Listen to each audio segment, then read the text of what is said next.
put a stop to the anger of people and the uprising of people in Egypt, because they are motivated with genuine anger and genuine urge and need for freedom and for better conditions. But that would have had a rather devastating impact on mobilizing the people in Tunisia, wouldn't it, if Facebook had been closed down and Twitter, because you really used that incredibly successfully.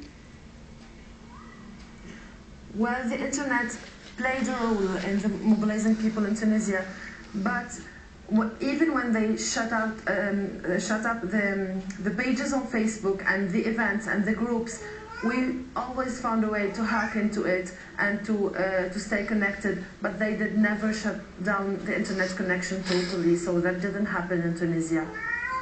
That's right, it was just Facebook and Twitter that they focused on. Gigi, you are organising some sort of event. You've been very secretive about it, about telling us. How would you get around this? Because you were telling me a little bit earlier that a shutdown to midnight last night, you were unable to connect your allies. But the message was out already. The message has been out since Tuesday, that Tuesday was going to be the start of the end, the beginning of the end.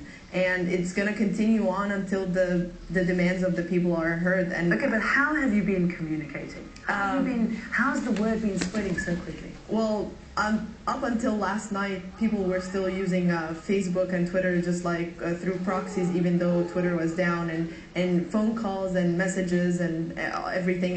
And the word is out. I mean, the people know what's going on in the media and are able to see it in the newspapers and all. I mean, the pictures show it for themselves.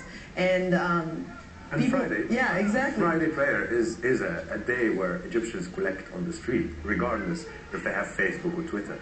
It's when the people have their weekly prayer, and each mosque is usually packed, and with even more people outside on the street. The people are persistent on being in the streets, I would say. Now, we're speaking to you before Friday prayer, because I know that you're all about to dissipate. You don't tell me where you're going. So it could be a very good story by the time this airs. What do you think is going to happen after these Friday prayers? How important is this now to you? I think there is a strong power struggle going now between the people and the government.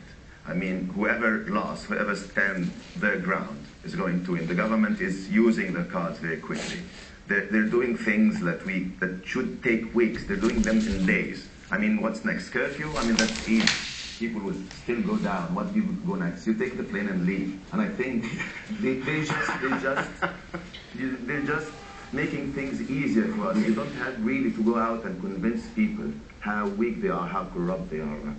People are already knowing that. People who have not heard of the mobilization will hear about them because their mobiles are shut, their internet are shut, they're going to the mosques, and they're going to find people who are planning to demonstrate in the mosques. But what about the fear factor? I mean, I know that your brother was arrested and he was released on Thursday evening, fortunately. You know what I did? He was arrested in Shobra.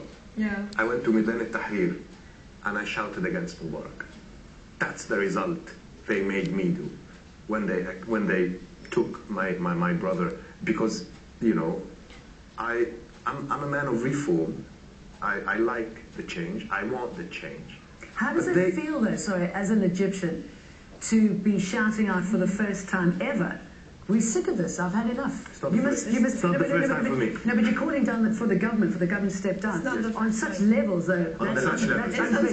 Sure, that's unprecedented. Yeah. How does that feel? Pride. It's absolutely beautiful. I think there is, I mean, on Tuesday, people say, we're not less than Tunisian. Right. We're not less